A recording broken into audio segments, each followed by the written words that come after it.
Informasi pertama pemirsa, sejumlah tokoh lintas agama di Indonesia menyampaikan sikap terkait perdebatan rancangan undang-undang haluan ideologi Pancasila.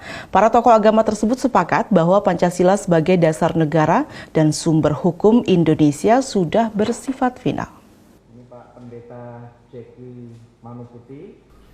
Tokoh agama yang terlibat dalam pernyataan sikap bersama ini, yakni pimpinan Pusat Muhammadiyah, Pengurus Besar Nahdlatul Ulama, Persekutuan Gereja-Gereja Indonesia.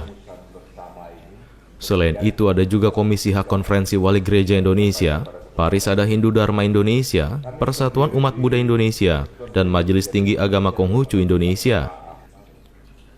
Ada 4 poin yang disampaikan dalam pernyataan bersama oleh sejumlah tokoh lintas agama di Indonesia. Salah satu poin yang ditekankan yaitu sepakat bahwa Pancasila sebagai dasar negara dan sumber hukum Indonesia yang sudah bersifat final dan tidak perlu lagi ada pembahasan. Sebab secara konstitusional, kedudukan dan fungsi Pancasila sudah sangat kuat sehingga tidak memerlukan aturan lain yang berpotensi mereduksi dan memperlemah Pancasila. Bahwa Pancasila adalah dasar negara dan sumber segala sumber hukum negara Republik Indonesia. Secara konstitusional, kedudukan dan fungsi Pancasila sudah sangat kuat sehingga tidak memerlukan aturan lain yang berpotensi mereduksi dan memperlemah Pancasila. 2. Bahwa rumusan Pancasila sebagai dasar negara adalah sebagaimana termaktub dalam alinea keempat pembukaan Undang-Undang Dasar 45.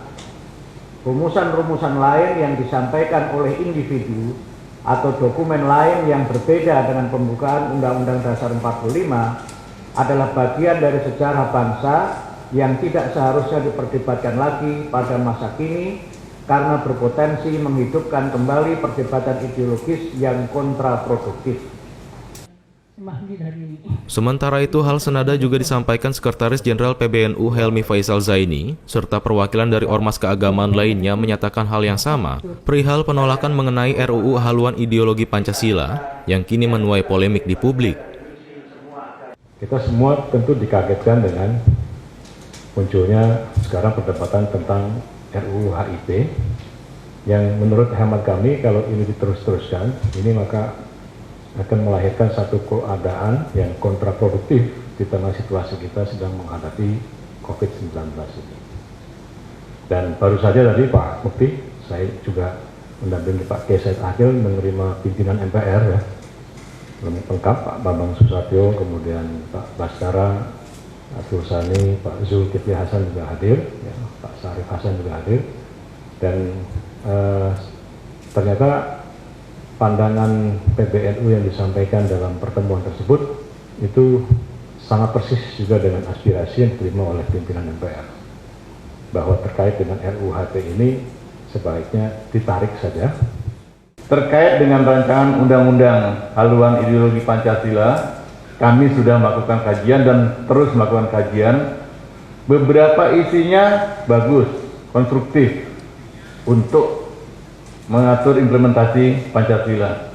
Tapi beberapa isinya kontraproduktif karena ada unsur melakukan interpretasi atas sila-sila Pancasila. Itu menurut kami bukan kewenangan Dewan untuk merancang undang-undang yang sampai menginterpretasikan makna dari nilai-nilai tersebut. Pernyataan yang disampaikan oleh ketujuh ormas keagamaan diharapkan bisa memberikan masukan atas penolakan RUU HIP untuk para anggota DPR. Mereka beranggapan yang lebih diperlukan sekarang ini adalah internalisasi dan pengamalan Pancasila dalam diri dan kepribadian bangsa Indonesia dibandingkan harus membahas RUU HIP saat ini. Kohar Arizki, Trio Prasetyo memberitakan dari Jakarta.